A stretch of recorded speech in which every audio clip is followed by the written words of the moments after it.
Welcome to Nitty Gritty Talks, and today we talk about nitty-gritties of binary translation for the third time already. In the first introductory part, we talked about terminology and what is translation, what is static, what is dynamic, and then in the second part, we dive deeper into the trade-offs between static and dynamic translation. Today we're going to continue with the trade-offs and we'll discuss application level translation versus system level translation. And the single most important obligation that system level translation has is to provide precise context. So whenever you hear precise context or read precise context on the slide, I would like you to be really attentive because it's important to understand what's happening in the system level and the application level. So for system level, we have this layout of like these layers. We have the actual hardware. We have the system level translator sitting on top of it. Then we have in the BIOS or operating system all this system software, and on top of it, running the applications, the regular applications.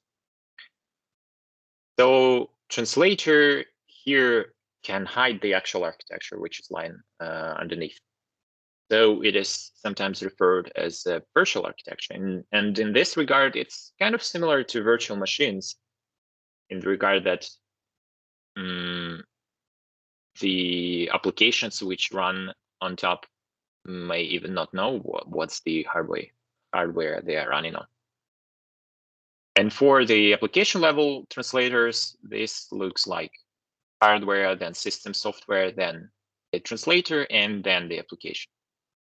So this way, translator utilizes most of the benefits of the abstraction which system software provides, and it's kind of able to utilize OS level resources, callbacks, whatever, libraries. And a system level translator has to do a lot more things to make consistency, security, and all other stuff.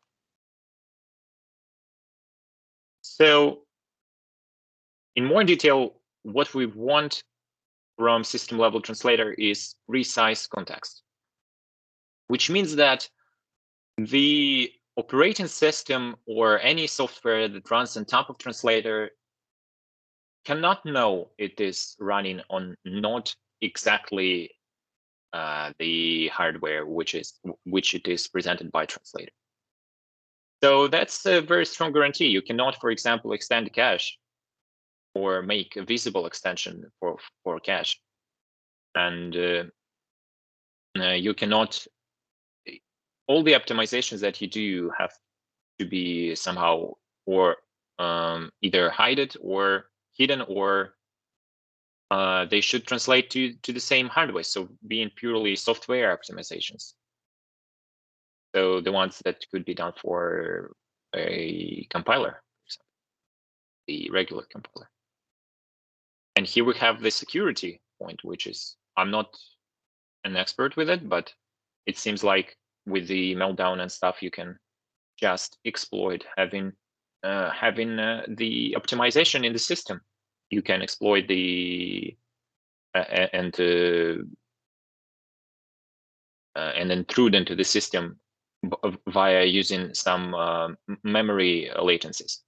So, for example, if it's a little bit faster, you know that some specific optimizations are happening, and then you know the path your data is going through, and it's resides in some cache, and then you can access this cache somehow. So, yeah, very difficult stuff, and you don't want this with translator. So on one hand, why would you have a translator if you don't optimize things?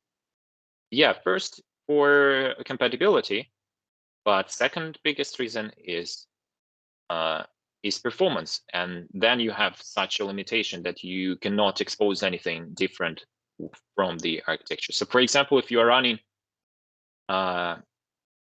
if you are presenting the system like being x86, you have to obey with the everything which is going on in x86. You cannot present anything different from your architecture or from ARM or from anything which is downstairs, so to speak. Yeah, other thing which is good for optimizing a system optimizer, system level optimizer, is that it sees the operating system and BIOS, and it's quite a large part of the actual things which are going on the machine. It's, I believe, something in the scope of 20%. So that creates some opportunities to optimize this as well. And I would imagine it would be cool to fuse operating system with dynamic optimizer. So because, for example, you have to do some similar stuff in dynamic optimizer. You have to do scheduling, for example, for your hardware. And operating system does scheduling too, and why not to combine them and have less additional things to do and save some execution time. Okay, and for virtual architecture point of things, I think I've said enough. So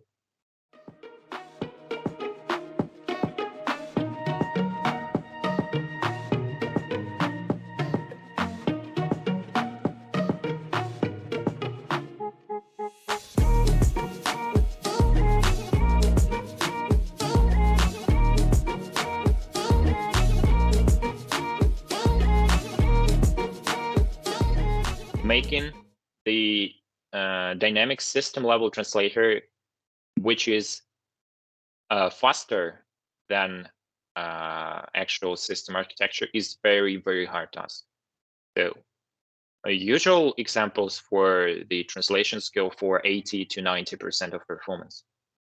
So they cannot even reach. Of course, there are some workloads which exceed 100% and some which not catch up to that.